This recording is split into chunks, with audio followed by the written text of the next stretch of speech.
Hi, my name is Shelby, and come along with me on my first spring garden tour of 2025.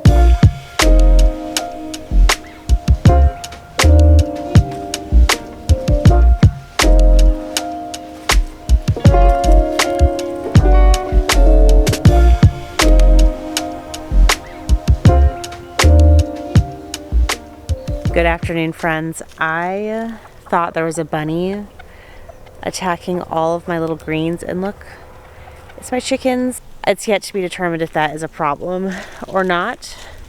We've got my little rooster right there, that's Spiky Man, with all of his girls. So I'm out here today doing a full early spring garden tour. I've got a lot to show you guys. I'm trying to be a little bit more strategic with the spring garden this year, so I'm really excited to bring you guys along with me and show you what is growing on. In this bed, I have 4 kale plants. Now, I believe this is the red Russian kale. I have a few different varieties, so I might have forgotten which one it is. And we also have some lettuce, and I'm happy to report that as a Floridian, I typically try to grow lettuce, and it's always so bitter every single year. But I think I hit the mark right this year where it's not bitter. So that is really exciting for me. On to another thing I've yet to overcome, another challenge that I'm just going to continue to take head on no matter how many times I fail. That's just how I am. If you're new here, I am somebody who welcomes failure in the garden. Try again. So I am growing some Brussels sprouts. Now, I do think I started these too late. I think that they should have been a lot bigger by now. My chickens eating them is not helping, but I do have Brussels sprouts in this bed, as well as some broccoli. Now let me show you my broccoli I've got growing on right now. So we have some broccoli. I think this was the 60-day broccoli because I didn't plant these until December. I want to say December, January, yeah, around 60 days. And now they're already starting to form beautiful heads of broccoli. Last night we actually harvested 2 heads of broccoli from another part in the garden, and we made broccoli cheddar cheese soup. It was so good, and it's really fun for the kids because they get really excited. I actually had to stop them from eating all of the broccoli before we made it to the inside of the house. Right next to my Brussels sprouts bed, I have a bed full of cabbage. I'm growing 3 different varieties. The Savoy cabbage, which is absolutely stunning. Red acre cabbage, and they definitely need to hurry up because they're looking really small for this late in the game. It's hard to see, but all in the back of this bed that has my cabbage in it has cucumbers. So I got all of my cucumbers started, and they have all sprouted in the 3 different beds that I planted them in along with you guys last week. Now this bed only has my seeds in it for the green beans, and it also has my sugar baby watermelon seeds, which have both sprouted. I wanted to show you guys a few, I think like a week, maybe 10 days ago, I sowed these seeds with you all. These are all of my tomato sprouts. I will just start to get these in the ground at this level, this stage in the game. I do it every year. I know, most people will grow them. Most people put them in the ground when they're a lot bigger, but I just wait for them to kind of get big enough to fish out and individually place. So it's really cool that almost 100% of my tomato seeds have sprouted. So one of the next things on my to-do list is to get my tomatoes planted out. Now, aside from my tomatoes, I have a bunch of peppers. I have the Corno di Toro, I've got banana pepper, tam jalapeno, poblano pepper in the works, yolo pepper, peppercini pepper, serrano pepper. Am I naming enough peppers? And I know that there's a few that I have missed here. I have around 10 mature pepper plants. They're all ready to take off. I overwintered my pepper plants. Now this particular plant, I gave it a really good trim. It was just nothing. It was like basically just twigs before. And as soon as the temperature started to warm up, all of the foliage just started to bounce back, and this plant looks healthier than ever. If you grow pepper plants this year, this spring, don't think that it's just a one and done plant. Pepper plants can last for up to 5 years, and if you overwinter them properly, you can start to enjoy them as soon as spring comes around. My peppers are currently sitting in the middle of my banana forest. temporarily. I do have this little banana circle that I have strategically set up. I'm hoping that we have bananas growing this spring. Now I know for some people you might think, oh, it's just a banana, not a big deal. I grow those all the time. But for me, I feel like that is wildly interesting. I've never grown bananas successfully. So the fact that these are looking on the up and up, made it through all the little frost or the polar vortex. So my hope, my plan, my master plan is to grow our own strawberries, which that is also in the works. Harvest some bananas, make a strawberry banana smoothie. I know that these aren't huge dreams, but for a girl like me, anytime I can make something where you're growing almost everything from your own property, it's like where I kind of geek out. Now, every season, one of my garden beds always takes the cake. I don't know why, but there's just always that one that decides like we're gonna be the most prolific bed out of all the other ones. And that is this bed right here. I have a beautiful head of Savoy cabbage with more red acre cabbage and more lettuce, as well as I have my broccoli rapini. This has been fantastic. It grew from seed to harvest really quickly, and now it is shooting off new heads of little broccoli every single day. Now what you probably barely can see is pea sprouts I have all the way down the line. Those are sugar pea sprouts. I'm hoping we'll go over this part of the cattle panel arch. The other side, I'm hoping will turn into green beans. And then behind me on that cattle panel arch is going to be more cucumbers. Now all of my cucumbers have just sprouted that I just planted with you guys a few days ago. Right here. I'm growing the Ashley cucumbers, the Muncher cucumbers, and the National Pickling cucumbers. I believe these ones are the National Pickling cucumbers. And aside, right next to my cucumbers is my spinach, which oh my gosh, I cannot believe I have grown this much spinach through the whole garden. This has been so fun to have just an insane amount of healthy spinach growing. Again, if you are from up north, you might be wondering like, why is it so exciting to grow spinach? Because there are certain things in Florida that are really, really hard to grow. Meaning spinach, brassicas, cabbage, lettuce, broccoli, you know, all of that different type of stuff. Cauliflower, which I will show you in a second. It's hard to grow down here. You have to be a lot more mindful and to make it work. So I have spinach grown everywhere through the whole entire garden. I planted these out in like the first week of January, and now look at them. Look how crazy they are. And we've just been picking them off every single day. My plan is to harvest a whole bunch of them because there's more spinach in these beds back here.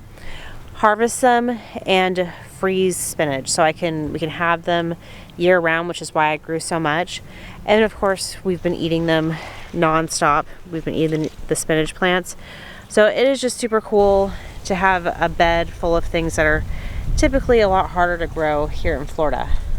Now here's something you may not expect for the middle of February. I didn't expect it either. Just happened, you know, because it was meant to be. I have some tomatoes growing right now, which is awesome, ready to harvest.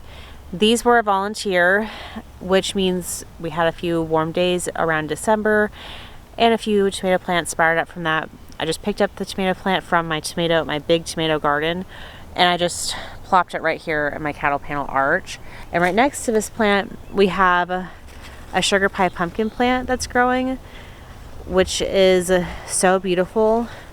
I'm hoping that because it's mature enough and started to grow through the winter time, it will start to take off and I'll have a little bit of more success with growing sugar pie pumpkins, because right now they are still getting attacked by bugs and things, although the plant is looking really healthy.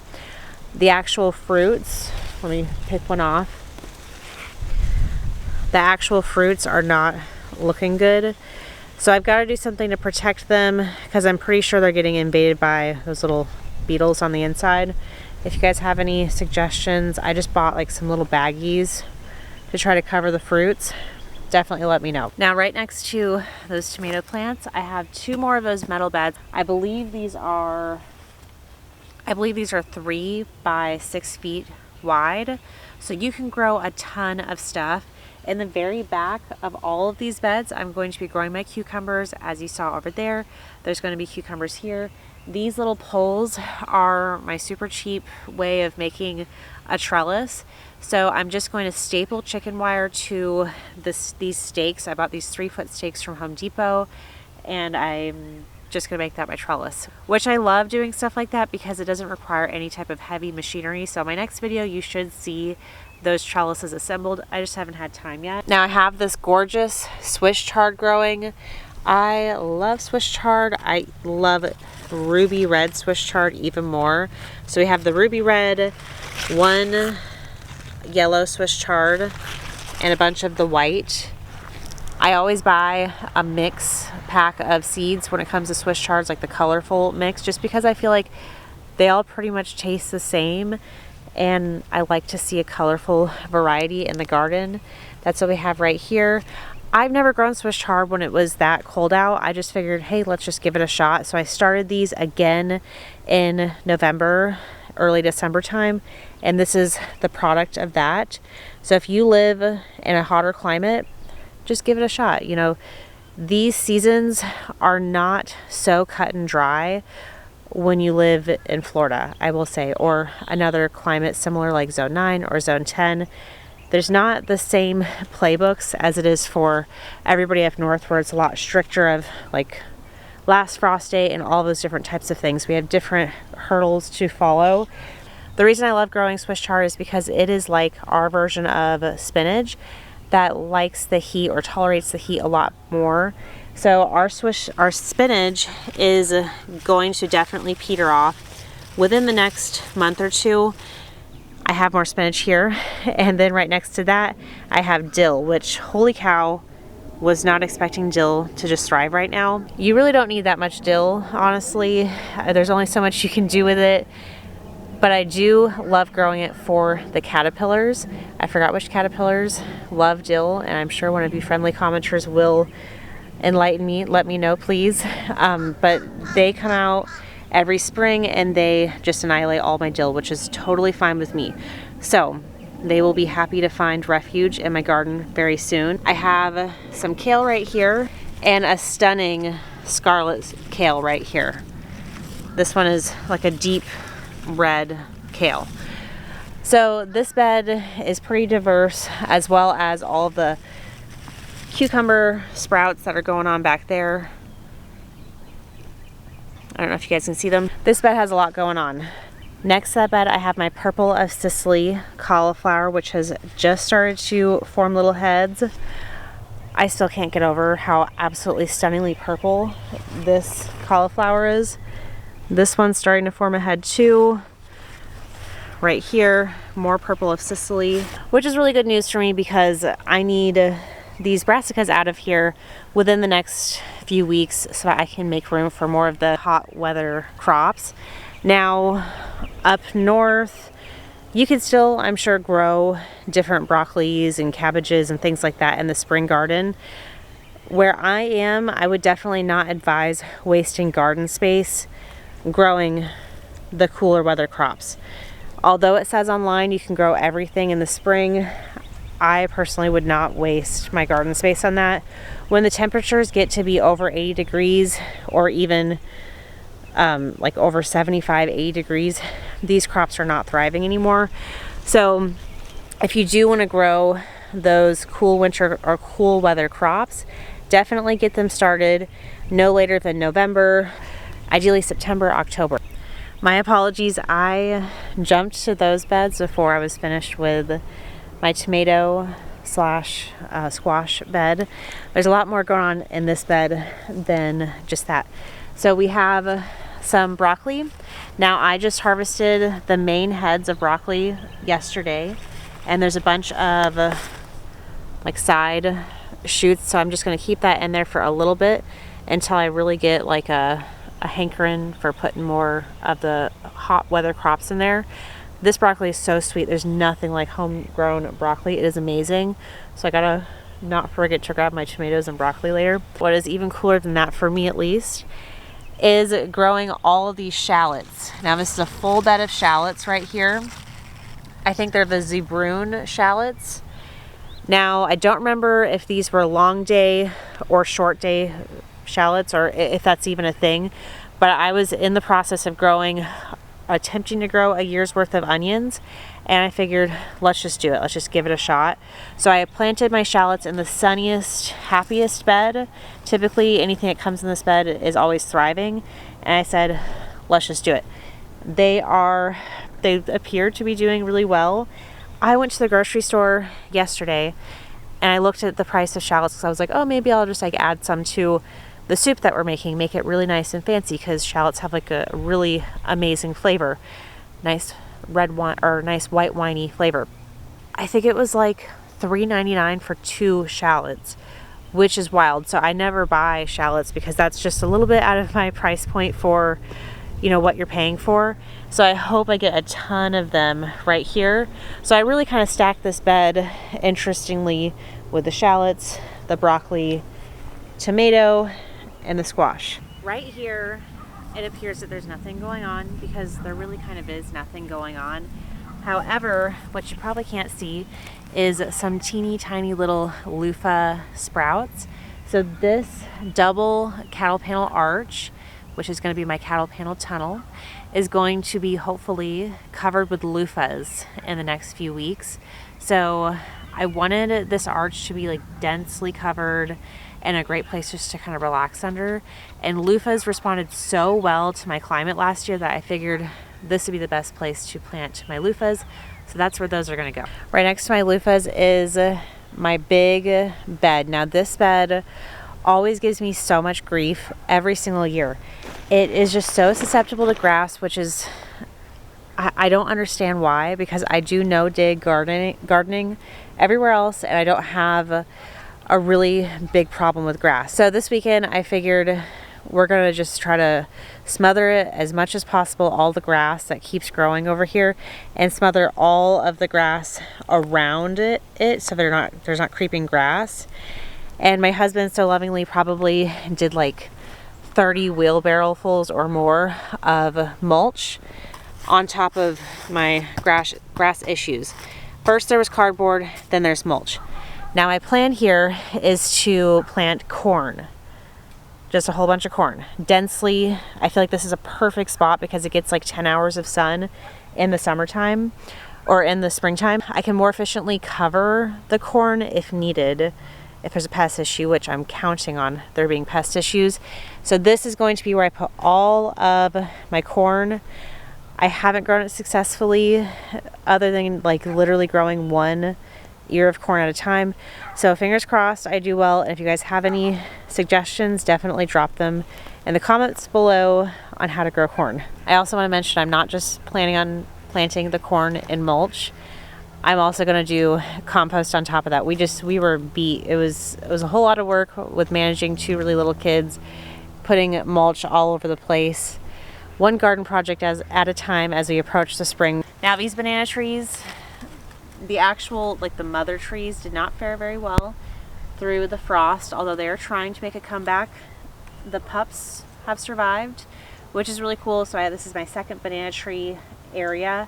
I'm also going to get started my blackberry plants this week, and I'm also going to get started my cacao trees. I just got cacao tree seeds delivered from Etsy, so that was, it was pretty exciting. And I'm just trying to, adapt the garden more into having layers of permanent fruit trees through the whole entire property.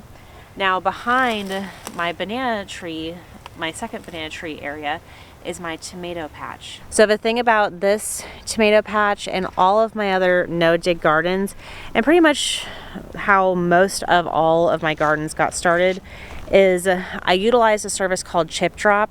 So I was talking earlier about my expensive cedar beds, my medium priced, like just galvanized metal beds. And if we're going to basically a free option, that is the no dig option. So every time I have ordered a chip drop from, there's a company called Chip Drop, and they will deliver a literal cubic ton of mulch to your house. I have them drop it off in a new location, and when we're done spreading, and as you can see right there, see where that wheelbarrow is right there, whenever we're done spreading out that chip drop, there's a super thick and smothered grass area that is the new extension to our garden, and that becomes our new no dig garden. And because it was like a cubic ton of mulch that was just really sitting on that grass really is not a problem for at least 2 years or so, and I can continue to build out from there. So we have had probably around 7 or 8 chip drops in all, maybe more, and we continue to get them, and it continues to be a free resource to utilize a much more natural and healthy garden method, which is the no dig garden method. And if you are on a budget and you want a huge garden like what I have, that is a really good resource available to you, because it is mulch that's going to turn into soil very quickly, and it's just going to continue to get richer and richer every single season. My first chip drop garden, or the first garden bed that I attempted no dig, is so much richer than the soil that it originally was, because the soil it originally was just straight up sand. It was just, there's nothing else to it. I live in Florida.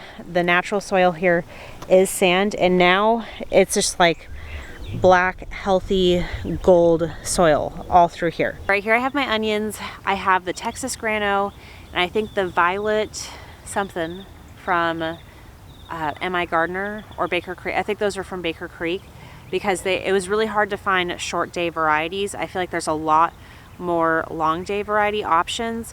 So the Texas grano is definitely one of the most classic options.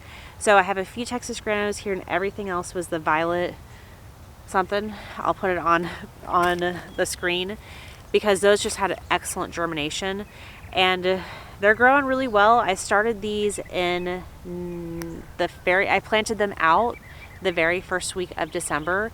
So I will say that I think was a little bit later than what would be ideal. Next year I'll probably try to start them in October, plant them out in the actual garden in October. I've seen people plant them around September as well for my particular zone, but I'm just going to keep letting them grow in here and do their thing, and just kind of hope that we get a handful of onions.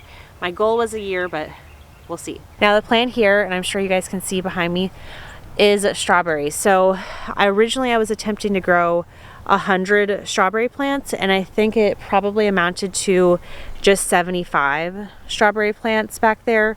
I have the Honey-O, Everberry, All-Star, and the Seascape.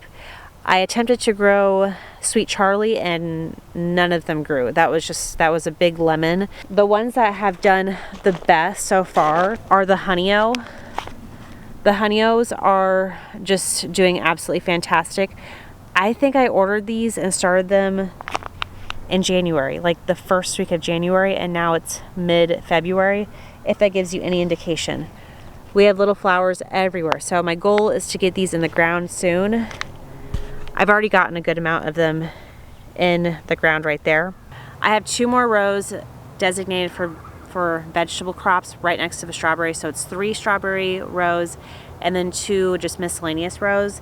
We have the fork-holed lima bean, followed by a garbanzo bean, and then a black garbanzo bean right behind me.